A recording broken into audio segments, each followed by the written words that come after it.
सुमित्रा, क्या आज तुम शहर से जल्दी लौट आई थी? हाँ, मैं आपसे मिलना चाहती थी अक्का, और यह समझना चाहती थी कि अलग अलग तरह के ऋणों से आपका क्या मतलब था? क्या सारे बैंक ऋण एक जैसे ही नहीं है? क्या फर्क पड़ता है अगर मैं ऋण का प्रयोग एक साइकिल या फिर अपनी दुकान के लिए सामान खरीदने के लिए करूं? यह जरूरी है, क्योंकि आप पैसे का उपयोग कैसे करना चाहते हैं, इसके आधार पर बैंक यह निर्धारित करेंगे कि आपको किस तरह का ऋण दिया जाए और बैंक कितना ब्याज लेंगे। अच्छा अक्का, मुझे थोक बाजार से सब्जियां खरीदने की जरूरत है। त्योहारों के दौरान मांग अधिक होती है और थोक विक्रेता मुझे अग्रिम में नहीं देंगे। इसके लिए मुझे किस तरह के ऋण की जरूरत होगी? जब आप सामान या नई दुकान खरीदने के लिए ऋण लेते हैं, आपको व्यापार ऋण लेना चाहिए। जब आपको घर या एक साइकिल खरीदने की जरूरत होती है, तो आप एक व्यक्तिगत ऋण ले सकते हैं। लेकिन क्या इससे मदद मिलती है अक्का? क्या आपने व्यापार ऋण लिया था? हाँ, मैंने 2 साल पहले अपने किराने की दुकान के लिए सामान खरीदने के लिए एक व्यापार ऋण लिया था और इसे किश्तों में वापस चुका दिया था।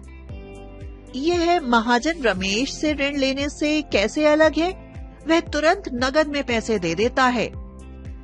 हाँ, लेकिन रमेश बहुत ज्यादा ब्याज दर लेता है और आपके चुकाए गए पैसे का कोई आधिकारिक लेखा भी नहीं रखता। जब आप बैंक से ऋण लेते हैं और उसको वापस कर देते हैं, उसका लेखा रखते हैं और जब भी आपको जरूरत हो, नया ऋण लेने में आपकी मदद करते हैं। अपनी दुकान शुरू करने के बाद मैं नई अलमारियां खरीदना चाहती थी, इसलिए मैं दूसरी बार बैंक गई और उन्होंने मुझे दूसरा ऋण दे दिया। तुमने देखा, यह बैंक से व्यापार ऋण लेने का फायदा है। अच्छा, तो मुझे व्यापार ऋण ले लेना चाहिए। क्या मुझे ऋणों को लेने के लिए कोई गारंटी भी देनी होगी, जैसे कि मेरा घर या मेरी दुकान? क्या गारंटी मांगी जाती है? गारंटी? हाँ, आपको कुछ ऋणों के लिए बैंक को यह भरोसा दिलाने के लिए गिरवी देना होगा कि आप ऋण की वापसी कर सकते हैं। लेकिन मैं किराए के घर में रहती हूँ अक्का, और दुकान किराए पर है, तो फिर क्या मुझे बैंक से ऋण नहीं मिलेगा? इसके बारे में चिंता मत करो। अगर आपके पास गारंटी नहीं है, तो बैंक आपको बहुत से अन्य विकल्प प्रदान करता है।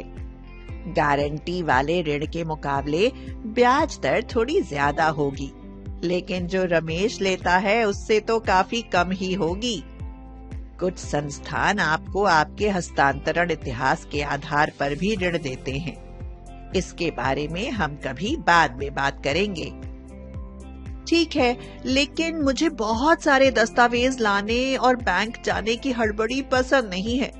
क्यों ना रमेश से ही ऋण ले लिया जाए? वह अगली ही गली में रहता है और मुझे नगद में भुगतान करता है। हाँ, लेकिन बैंक से ऋण लेने के और भी बहुत सारे फायदे हैं। आओ घर वापस चलते हैं, मैं विस्तार में समझाऊंगी।